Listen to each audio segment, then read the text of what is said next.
I accidentally showed up to the completely wrong wedding. It was a gorgeous Saturday, the kind of day that makes you feel alive and grateful for the beauty around you. The sun was shining, and I was ready to celebrate love. The excitement in the air was palpable, and I could feel the joy bubbling inside me. I'd received an invitation from an old college friend, someone I hadn't seen in years. The thought of reconnecting with familiar faces and sharing in this special moment was thrilling. I put on my best suit, making sure every detail was perfect. I grabbed the gift I had carefully chosen, hoping it would bring a smile to the couple's faces. With everything in place, I drove to the venue listed on the invitation. The journey was filled with anticipation, and I couldn't wait to be part of this beautiful celebration. When I arrived, I felt a mix of excitement and nostalgia. It had been years since I last saw my college friends, and I was looking forward to catching up with everyone. The ceremony was already underway. The soft murmur of the guests and the solemn vows being exchanged filled the air. I quietly slipped into a pew at the back, trying not to draw attention to myself. I scanned the room, hoping to spot a familiar face. Smiling as the couple exchanged vows, I felt a sense of warmth. But something felt off. The faces around me seemed unfamiliar. First, I didn't recognize anyone. I thought maybe I was just out of touch, that perhaps people had changed more than I expected. I figured maybe college friends had changed a lot in the years since we last met, but the more I looked, the more uneasy I felt. Then I noticed the groom. He wasn't my friend. He wasn't even close to looking like my friend. My heart started to race.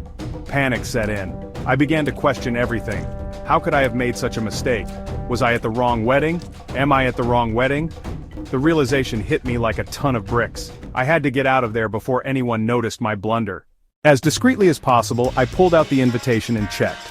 My heart sank as I realized my mistake. The elegant script on the card clearly read St. Mary's Church, but here I was, standing in front of St. Mark's. I felt a wave of panic wash over me. Yep, I was supposed to be at St. Mary's Church. This was St. Mark's. I froze. The realization hit me like a ton of bricks. How could I have been so careless? I glanced around, hoping no one had noticed my blunder. Leaving would mean walking down the aisle in the middle of their vows. The thought of interrupting such a sacred moment was mortifying. I could already feel the eyes of the guests boring into me, judging my every move. Staying meant awkwardly crashing their big day. I imagined the bride and groom's faces, puzzled by the presence of a stranger in their midst. The last thing I wanted was to be the subject of their wedding day stories. I opted to stay put, clapping enthusiastically during the recessional to blend in.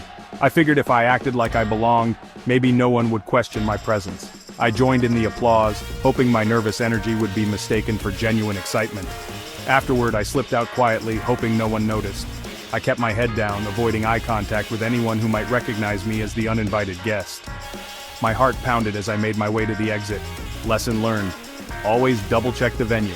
This experience taught me the importance of paying attention to details. A simple mistake can lead to an incredibly awkward situation. And maybe avoid looking too excited at weddings you weren't invited to. Next time, I'll make sure to triple-check the invitation and perhaps tone down my enthusiasm to avoid drawing unnecessary attention.